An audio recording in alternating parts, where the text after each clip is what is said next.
donc je ne savais pas que la marque Tsingtao était à la base d'origine allemande.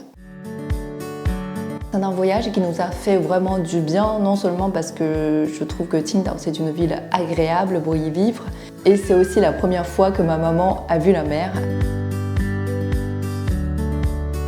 On dirait en Corse, n'est-ce pas? Lao Tzu, le fondateur du taoïsme. Ici, les spectateurs vont voir les petites sirènes. Bonjour, ça fait longtemps qu'on ne s'est pas vu. Dis bonjour à tout le monde. Bonjour. La dernière longue vidéo que j'ai publiée date du début de cette année où je me suis plaint de mon travail. On va voir si à la fin de cette année il y aura quelques changements, quelques évolutions. Enfin, j'espère. Dans cette vidéo, je vais parler du voyage que j'ai fait avec ma maman à Tsingtao en mai 2025. Waouh, ça fait presque un an. Et pourquoi je ne publie que maintenant? Parce que je n'avais pas le temps. Mais ne vous inquiétez pas, je vais faire des choses que j'ai prévu de faire. C'est un voyage qui nous a fait vraiment du bien, non seulement parce que je trouve que Tsingtao c'est une ville agréable pour y vivre, et c'est aussi la première fois que ma maman a vu la mer, a senti la mer, c'est-à-dire elle a mis ses pieds dans l'eau de la mer. Donc pour elle, ça devait être quelque chose de sensationnel. Quand je parle de Tsingtao, ça me fait penser à quoi? À la bière? Est-ce que vous en avez déjà goûté? Moi, je n'ai déjà pris. Franchement, c'est pas mal, c'est assez léger. Ça se boit facilement. Tsingtao, c'est peut-être pour vous une marque de bière chinoise, mondialement connue, mais c'est aussi une ville en Chine. Durant notre voyage d'une semaine à peu près, on a exploré principalement deux parties de la ville. Le district Shenan, qui est au sud de la ville, et le district Laoshan, qui est à l'est. Ce dernier est connu pour ses paysages mêlant des montagnes et des sites spirituels. Non, c'est pas melon, c'est mélan. Tsingtao signifie l'île vert bleu. Oui, effectivement, pour nous les Chinois, on a un mot qui signifie une couleur mélangée de vert et de bleu. C'est une ville côtière située dans la province du Shandong, dans le nord-est de la Chine, et c'est aussi un port commercial important. La ville est idéale pour y passer un séjour en été grâce à son climat bien frais. Elle est surtout connue à l'international pour son festival de la bière. Un peu d'histoire. Fin du 19e siècle marque une période bouleversante pour la Chine face à l'intrusion des pays étrangers. La ville de Tsingtao a d'abord été cédée à l'Allemagne en 1898, qui a fait construire la brasserie Tsingtao, connue à l'international jusqu'à aujourd'hui. Voilà, donc je ne savais pas que la marque Tsingtao était à la base d'origine allemande. Puis de 1914 à 1922 et de 1938 à 1945, la ville a été occupée par les Japonais. La deuxième occupation visant à conquérir toute l'Asie. Premier jour, on est arrivé à l'hôtel, qui était très bien situé d'ailleurs. Après avoir déposé nos valises, on a choisi de faire une promenade pour voir le coucher du soleil. Sauf que je me suis trompée. Donc au final, on n'a pas vu le coucher du soleil, mais ma maman a vu la mer pour la première fois de sa vie. On a pris le temps de longer la côte. Soudainement, ma maman avait faim. Petite parenthèse, elle est prédisposée au diabète. Quand elle avait faim, c'est vraiment quelque chose de hurlant, il faut qu'elle mange. Donc j'ai sorti mon téléphone pour trouver un restaurant à proximité. Et en plus, les gens de Tsingtao ne mangent pas pareil comme chez nous. Nous, c'est plus des nouilles, des brioches. Eux, c'est tout le temps des fruits de mer. Donc au final, on a quand même choisi d'aller dans un restaurant de fruits de mer qui était pas très loin. Comme vous pouvez imaginer, c'est un restaurant attrape-touriste. Le prix était cher, ce n'était pas du jupon et en plus on se sentait un peu pas très bien après. Donc voilà la surprise du premier jour. Le deuxième jour, le lendemain, on est allé visiter le musée de la bière Tsingtao. Comme je disais tout à l'heure, cette brasserie a d'abord été créée par les Allemands, puis occupée pendant deux périodes par les Japonais et n'est devenue chinoise qu'en 1949. Donc c'est ce bâtiment de briques rouges qui est la brasserie initiale. À côté, on trouve l'usine moderne qui est utilisée aujourd'hui pour fabriquer de la bière. Le musée est composé de deux salles, salle A et salle B. Dans la salle A, on trouvera essentiellement l'histoire de la bière Tsingtao, des collections de bouteilles et son influence internationale. Ici, on peut voir les trois habitudes des habitants de Tsingtao. Manger des paloudes, c'est un fruit de mer très populaire là-bas. Boire de la bière Tsingtao et se baigner à la mer. Dans la salle B, on trouvera d'anciens équipements utilisés pour fabriquer de la bière. et aussi des informations qui expliquent comment on fabrique de la bière.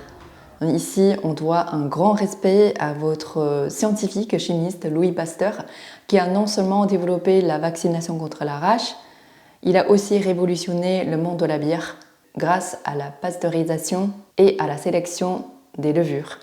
Cette dernière a permis une meilleure qualité et une production à grande échelle.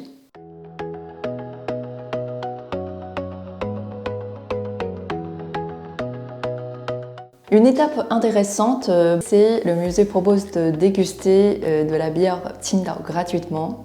Rien de plus simple que de se laisser dompter par cette boisson mondialement connue.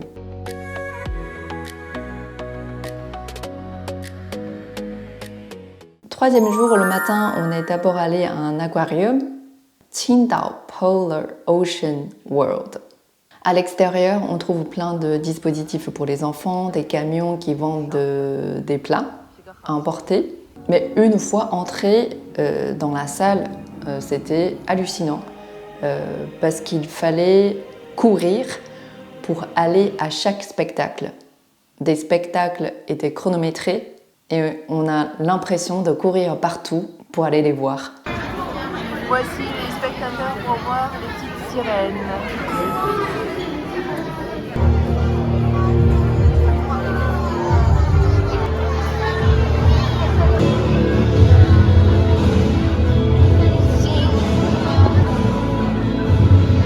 Ce point-là, franchement, ça ne m'a pas du tout plu parce que j'aimais bien prendre le temps de visiter, de regarder, de voir. Voilà. Mais heureusement, on a quand même vu plein d'animaux marins, plein de poissons très jolis.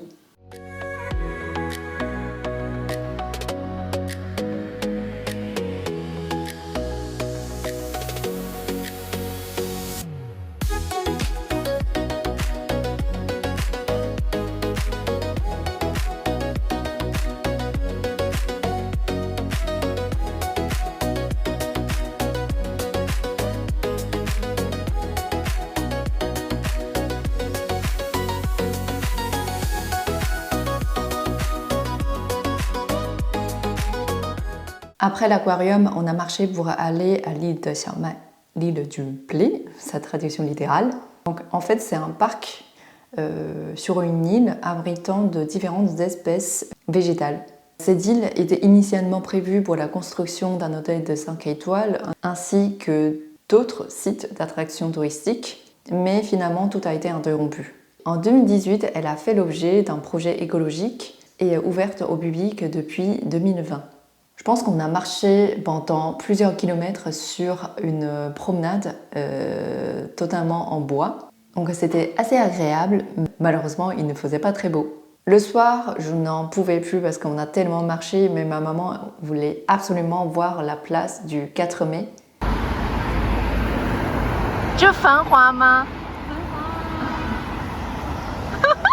C'est une place située dans le quartier d'affaires de la ville, toujours face à la mer. Le nom de la place fait référence à un mouvement de soulèvement du 4 mai 1919, initié par les étudiants contre le traité de Versailles, qui autorisait le Japon à prendre la concession allemande, la baie de Jiaozhou, où se trouve la ville de Qingdao. Alors cette statue rouge signifie le vent de mai, et en plus on a voyagé en mai, que je ne trouve pas très belle. Le soir, les immeubles sont souvent illuminés avec des thèmes différents ou avec des messages affichés. Le 4e jour, c'était une journée totalement décontractée, chill. On est allé à un parachat. C'est aussi une nouvelle découverte pour ma maman. Ça me fait plaisir de la voir s'amuser avec des chats.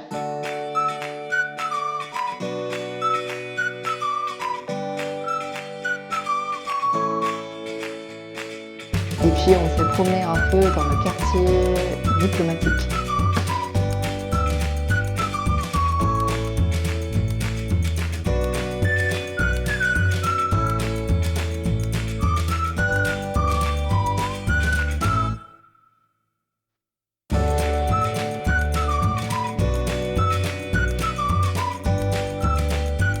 Le 5e jour, le matin, on a visité un endroit qui n'est pas très loin de l'hôtel, qui s'appelle Badaguan.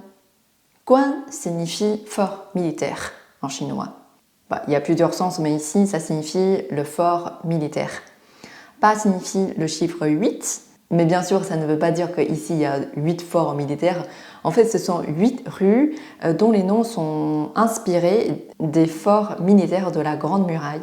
Ce site appartenait à l'époque à la concession allemande. Ici, on peut trouver des villas de style étranger. Non, je corrige, ce ne sont pas des villas, mais des maisons. Plein de végétation. C'est assez calme et agréable. Juste de temps en temps, il y a des voitures et des scooters qui passent. À la sortie de cet endroit, on est arrivé à nouveau à la plage. En fait, il y a plusieurs plages connues à Qingdao. Ce jour-là, ma maman a mis pour la première fois ses pieds dans l'eau de la mer. Regardez, elle était toute contente et émue. Fin d'après-midi, on est allé à la colline du Petit Poisson, Xiaoyushan. La colline est en effet un parc de style classique qui offre une vue panoramique sur des maisons à toit rouge et sur la mer. La vue avec le coucher du soleil était vraiment incroyable. Je vous conseille d'y aller à pied parce que c'est une activité assez divertissante et apaisante. Parce que j'ai vu il y a plein de gens qui sont arrivés en voiture, je trouve que c'était très dommage de ne pas marcher dans des ruelles assez calmes avec des maisons traditionnelles de style étranger et de contempler la mer de temps en temps parce que la mer est juste à côté. Donc voilà pour notre première partie du voyage. Le 6e jour, on a pris un taxi pour aller à l'est de la ville, c'est-à-dire le district Laoshan. Et c'est à ce moment-là que j'ai découvert quelque chose. C'est-à-dire tout ce que je vous ai montré, les rues, les quartiers, ça a l'air super propre, ça a l'air super calme. Mais quand on va un peu dans le nord, ça faisait partie du trajet du taxi, on peut voir la vraie vie, une vie normale, bruyante, plus peuplée, beaucoup de scooters, voire trop de scooters. Voilà. Donc je pense que le gouvernement de Qingdao veut surtout mettre en avant ces paysages à la mer et ces quartiers propres. C'est pour ça qu'ils n'autorisent pas les scooters à rouler dans des quartiers propres. C'est pour ça qu'il faut se méfier. Ce qu'on voit sur Internet ne représente pas toujours la vérité. Mais ça ne veut pas dire que la vraie vie est négative. Justement, il faut avoir cette conscience, c'est-à-dire dans ce qu'on voit qui est brillant, qui est excellent. C'est peut-être la personne ou les personnes veulent qu'on voit. Après 1h30 de trajet, on a enfin arrivé à la chambre qui est dans un gîte ou dans une maison. Personnellement, je vous déconseille ce genre d'hébergement parce que souvent, il y a des gens qui viennent et qui partent, donc ça fait énormément de bruit. En plus, ils parlent fort dans le couloir, ça veut dire dans des espaces communs. Mais malheureusement, on n'a pas eu beaucoup de choix parce que c'est un endroit assez loin, on va dire, du centre-ville. Donc c'est difficile de trouver des vrais hôtels. Donc ce que font les locaux, c'est qu'ils ont fait construire énormément de gîtes, de maisons comme ça, et ils divisent en différentes chambres pour accueillir des visiteurs, des voyageurs. Mais le point négatif, c'est que ça fait énormément de bruit. Le premier jour, on s'est juste installé et puis on s'est reposé.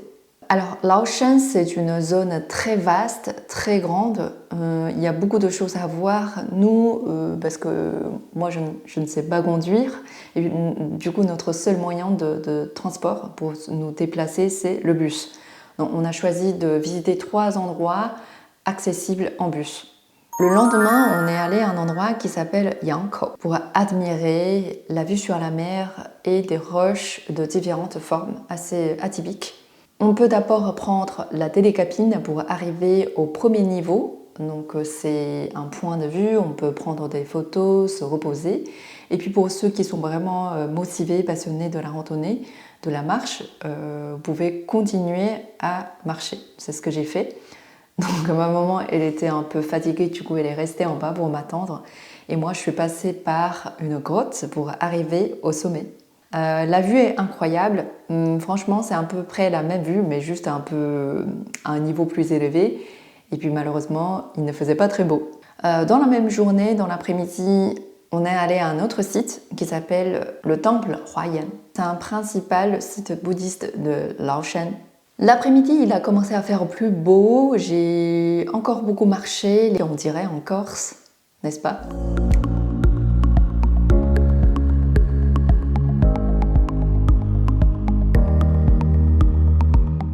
Alors marcher à la montagne en Chine, on peut trouver aussi des sites spirituels, n'est pas quelque chose de facile. Il y a souvent des marches, donc pour les genoux c'est vraiment très fatigant. Après cette deuxième journée, je ne pouvais plus. Mais on avait encore un troisième endroit à visiter, il faut continuer à marcher.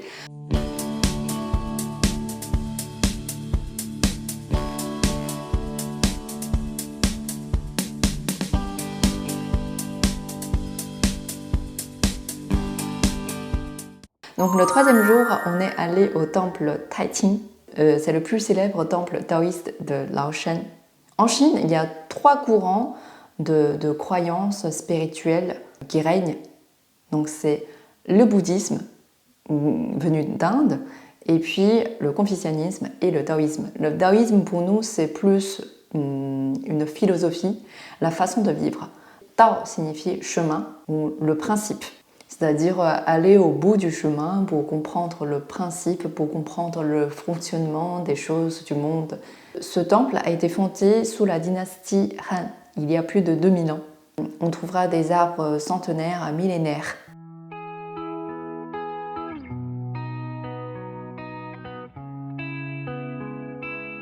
On peut aussi trouver une statue géante de Lao Tzu, le fondateur du taoïsme.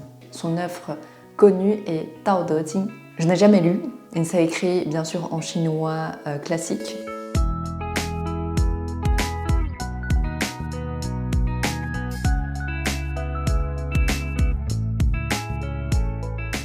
Le dernier jour, avant notre départ, avec ma maman, on a pris le temps de marcher le long de la côte. Donc c'était un moment agréable, calme qu'on a passé ensemble. Et en plus, il faisait beau. Et c'est aussi la fin de la présentation de notre voyage à Qingdao. J'espère que ça vous a plu et que vous avez appris plein de choses intéressantes et utiles. Si vous visitez le nord de la Chine, c'est une ville à ne pas manquer, je vous la recommande absolument. De mon côté, j'essaie d'être neutre dans mes vidéos, y compris mes vidéos de vlog. Donc on se voit très vite dans une vidéo de vlog ou dans une vidéo. J'explorerai un autre sujet intéressant. Ciao! Ciao